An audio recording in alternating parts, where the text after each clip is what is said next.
My husband looked me in the eye at a family dinner and said, I told you she would disappoint us. I, 26F, was being torn apart. My husband, Mark, 28M, was supposed to be my partner. But he had turned on me, right in front of my parents. The words cut deeper than any knife. He was wrong about everything, but the worst part was my mother believed him. I didn't know how to prove I was right until the phone rang. It froze my mother in place. 3 weeks earlier, I had gotten the best news of my life. My boss called me into his office on a Tuesday morning. I thought I was in trouble at first. My hands were shaking when I sat down in the leather chair across from his desk. But then he smiled and told me I was being promoted to director of finance. The salary increase was huge. I would be making twice what I made before. I practically floated out of that office. I couldn't wait to tell Mark. I thought he would be so proud of me.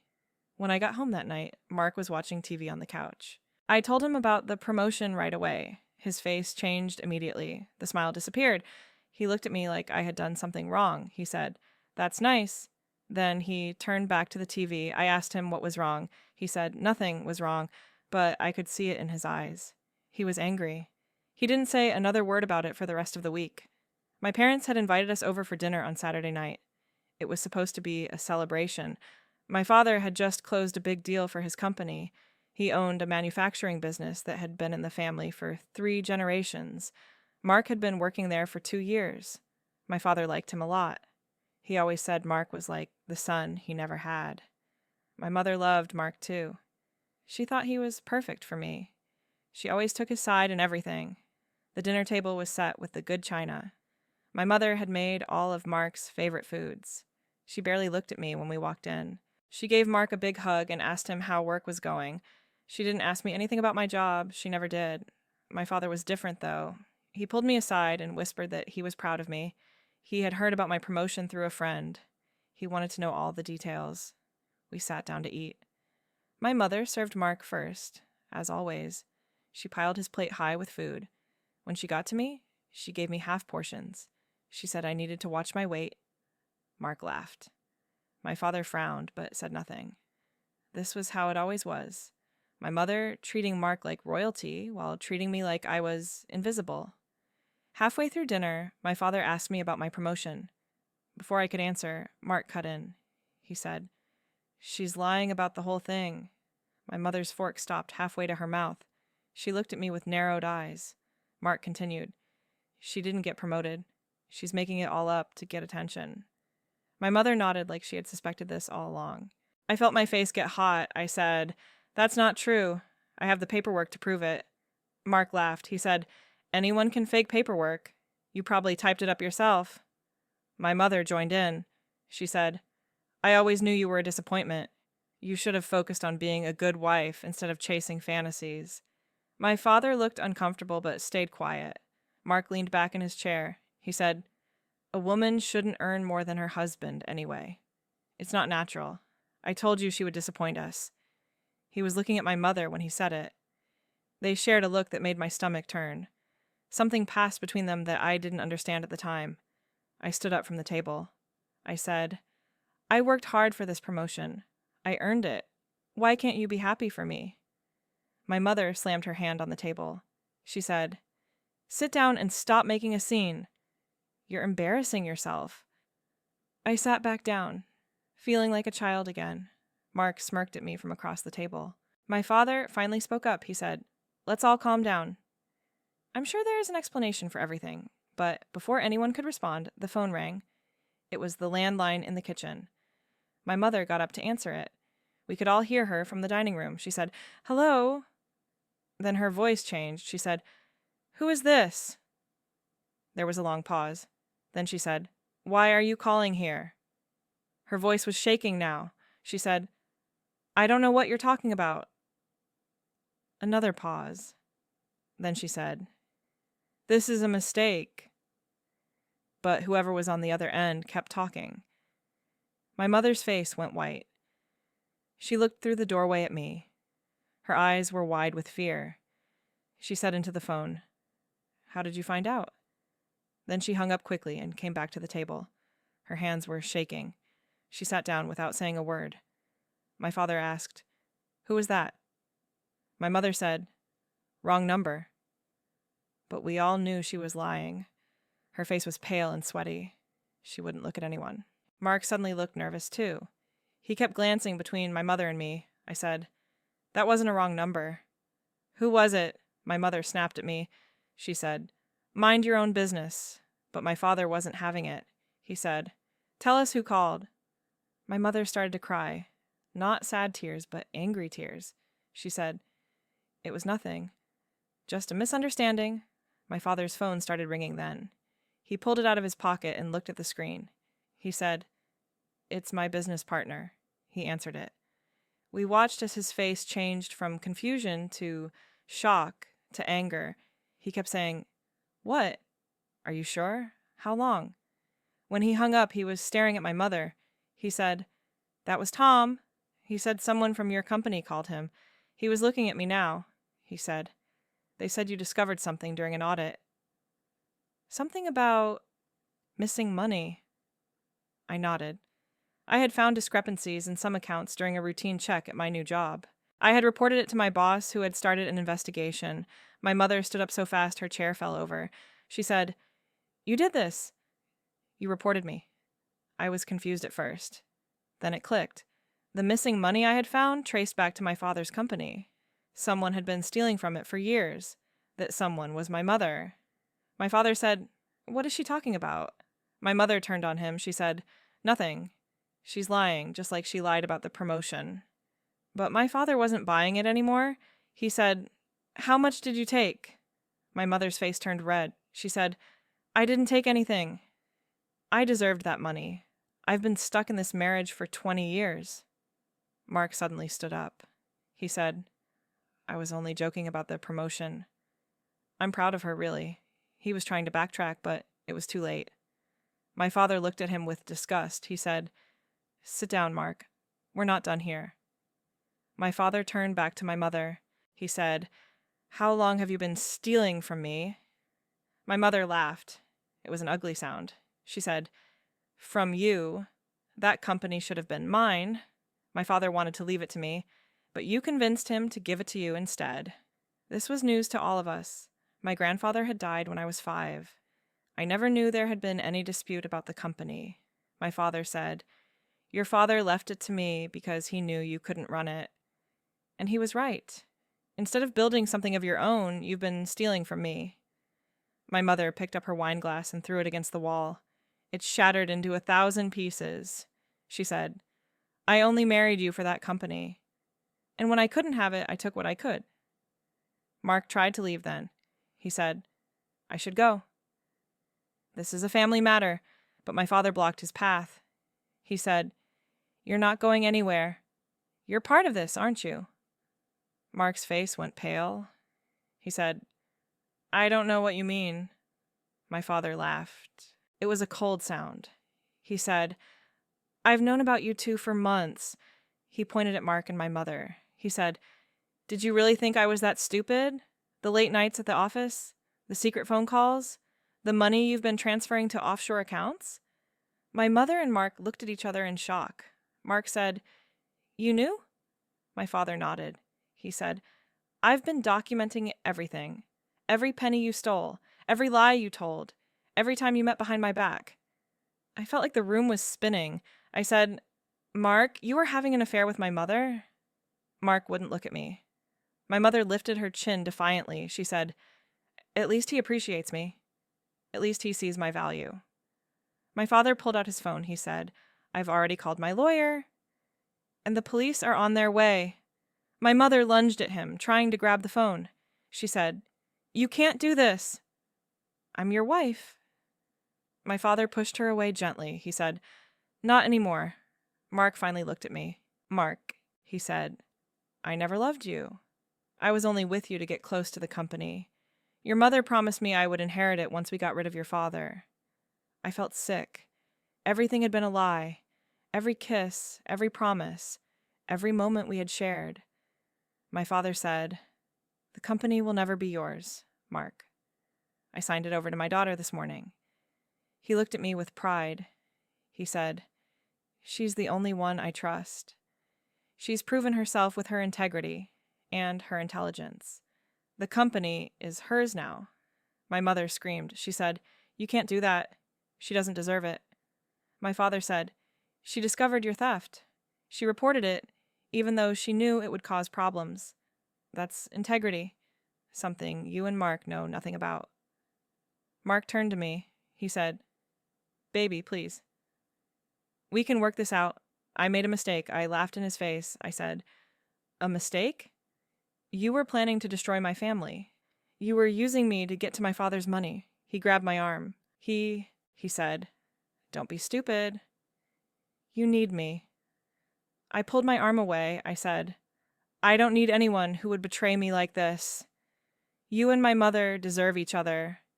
My mother started begging then. She said, "Please don't let him call the police. I'm your mother. You can't do this to me." I looked at her coldly. I said, "You did this to yourself.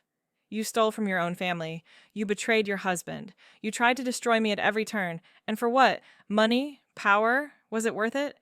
We heard sirens in the distance, getting closer.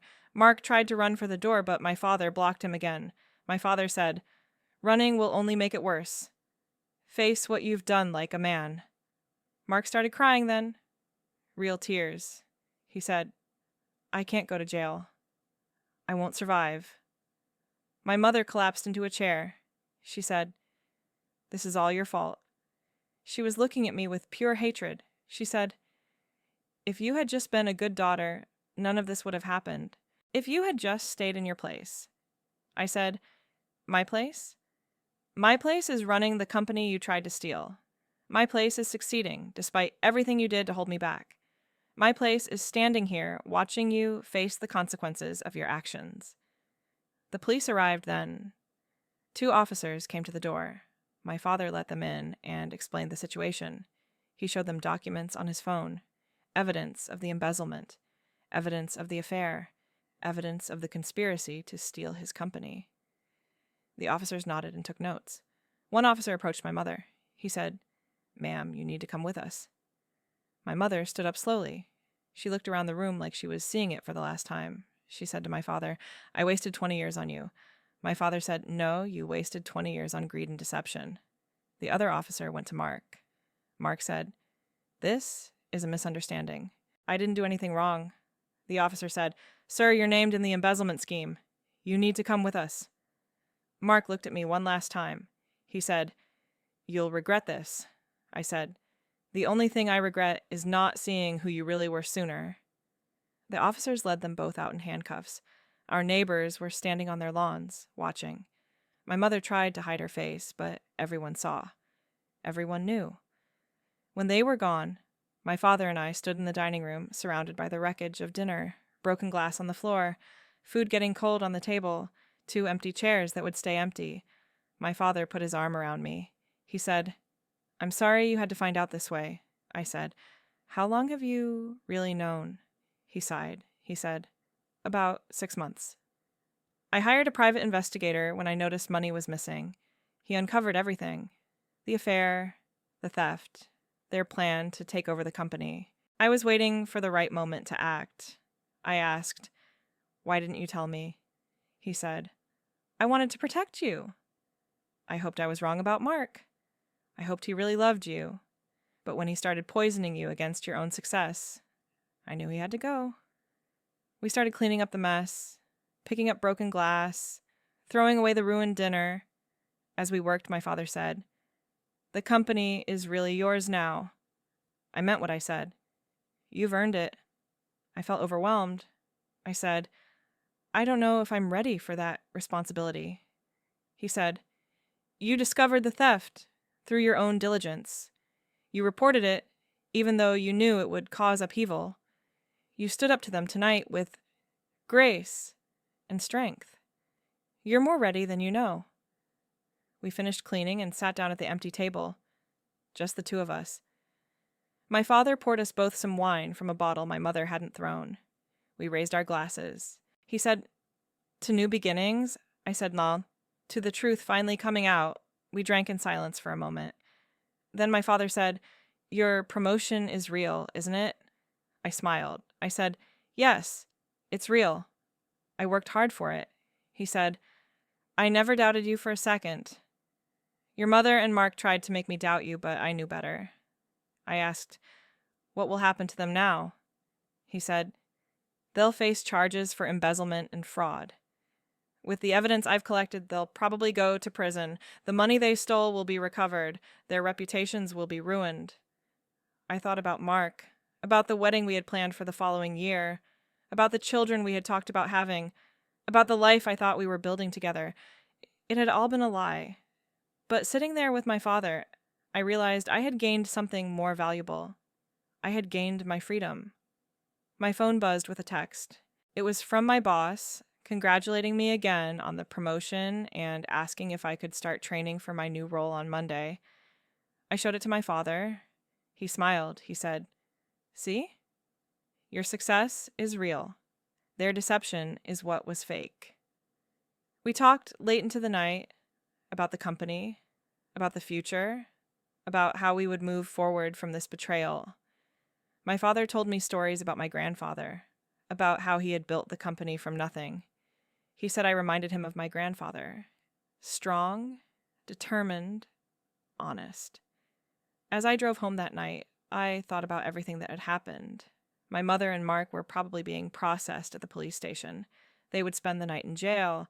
They would wake up tomorrow to a new reality, one where their schemes had failed and their true natures were exposed. I thought about the phone call that had started it all. If it hadn't come when it did, they might have continued their deception. They might have succeeded in their plan.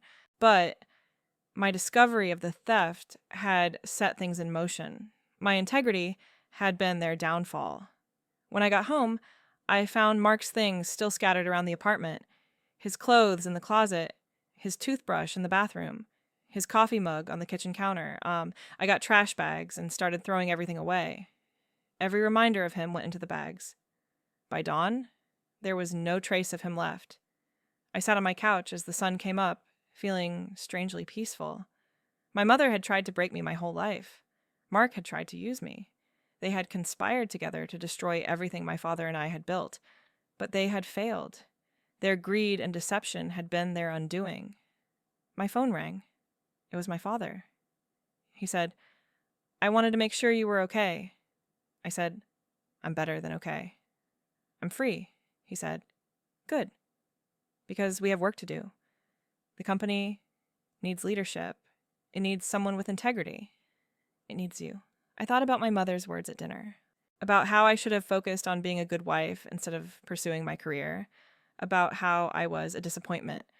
She had been wrong about everything. My success was not a lie.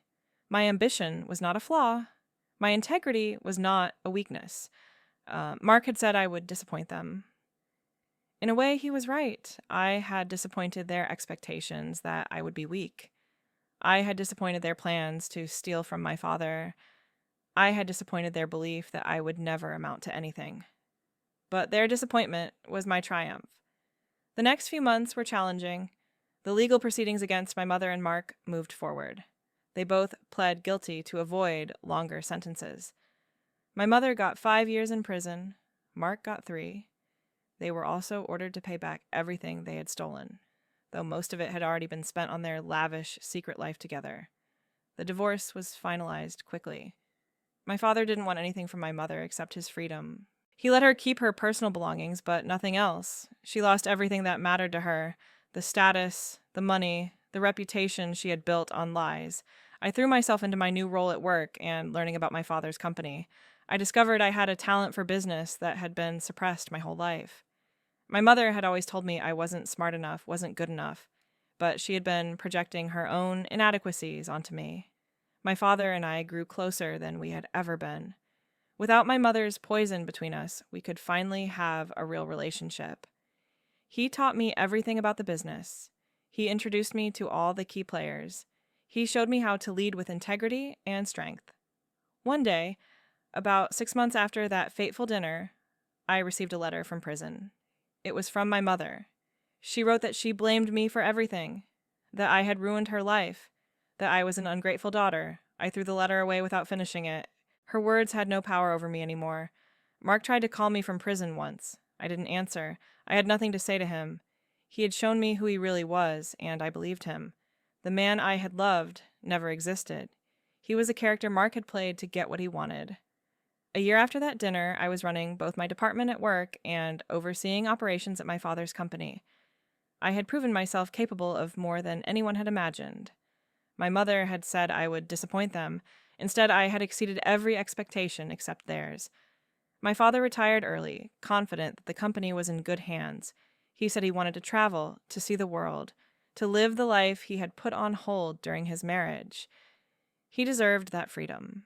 He deserved that joy. He deserved to live without deception. I sometimes think about that moment at dinner when Mark said those words. I told you she would disappoint us. He had meant it as an insult, as a way to tear me down. But in the end, it had been a prophecy. I had disappointed them by being stronger than they expected. I had disappointed them by uncovering their crimes. I had disappointed them by surviving their betrayal and thriving despite it. The phone call that froze my mother had been the beginning of the end for them and the beginning of everything for me. It had revealed the truth that had been hidden for so long. It had exposed the rot at the heart of my family. It had set me free from the toxic web they had woven around me. I learned that family isn't about blood. It's about trust. It's about support. It's about honesty. My father was my family. My success was my validation. My integrity was my strength. And their betrayal, though painful, had been the catalyst for my transformation into the person I was meant to be. They had thought I would crumble without them. Instead, I flourished. They had thought I would fail without their approval. Instead, I succeeded beyond measure. They had thought I would disappoint them. They were right. And I couldn't be prouder of that disappointment.